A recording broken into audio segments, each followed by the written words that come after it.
एक लड़का था, वह काफ़ी गरीब था। उसके पास न तो कुछ खाने को था और न ही रहने को घर था। वह अपने दोस्त के घर रहा करता था। उसने एक छोटी सी कंपनी में पेंटिंग का काम करना शुरू कर दिया। धीरे धीरे उसके पास काफ़ी पैसे भी हो गए।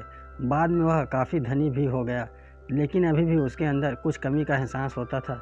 जब वह छोटा था तभी उसके माता पिता इस दुनिया से चले गए थे। उसने कभी प्रेम को नहीं जाना था। एक दिन जब वह अपने किसी काम से बाहर गया था तो उसे एक लड़की दिखी जो कि काफ़ी अच्छी और खूबसूरत थी। उसको देखते ही उस लड़की को उस लड़के से प्रेम हो गया। वह काफ़ी देर तक उस लड़के को देखती रही। कुछ देर बाद वह लड़की वहाँ से चली गई। कुछ दिनों तक यह लड़का उस लड़की को खोजता रहा, लेकिन वह लड़की न मिली। लेकिन नियति ने उस लड़की से इस लड़के को मिला दिया। वह लड़की इस लड़के के घर काम की तलाश में आई थी। लड़के ने उस लड़की को तुरंत घर के काम के लिए रख लिया।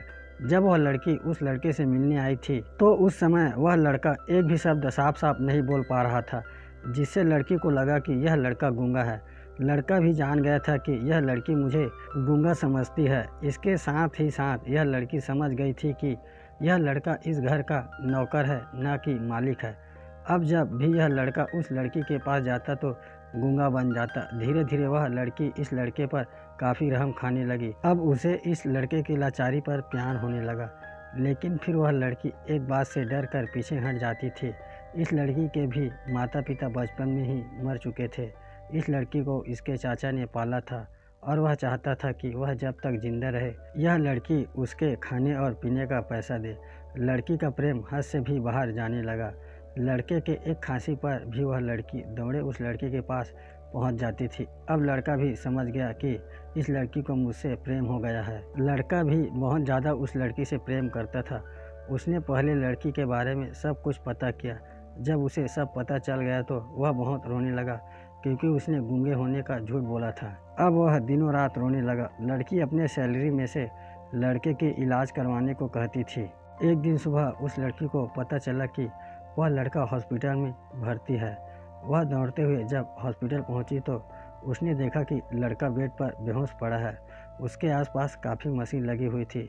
जब लड़की डॉक्टर के पास पहुंची तो डॉक्टर ने उसे बताया कि लड़का बोल नहीं सकता है। उसने अपनी जीभ को काटने की कोशिश की है। इसके साथ ही उस डॉक्टर ने उस लड़की को एक पत्र दिया। उस पत्र में लिखा था, मैं एक काफ़ी धनी लड़का हूँ। जिस घर में तुम काम करती हो उस घर का मालिक मैं ही हूँ। लेकिन इसके साथ ही मैंने तुमसे एक बहुत बड़ा झूठ बोला कि मैं एक गूंगा हूँ। अब इस झूठ का प्रायश्चित करने के लिए मैं ऐसा काम करने जा रहा हूँ।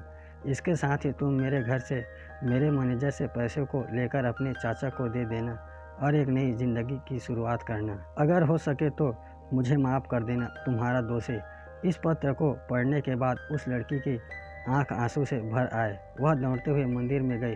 उसने भगवान के सामने कसम खाया कि जब तक वह लड़का बोलने नहीं लगता तब तक मैं कुछ नहीं खाऊंगी, भले ही मैं मर क्यों ना जाऊं।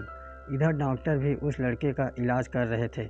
ईश्वर ने दोनों की मन की बात कबूल कर लिए और अब लड़का बोलने लगा, लेकिन वह अपनी याददाश्त खो गया। अब उसे कुछ भी याद नहीं था।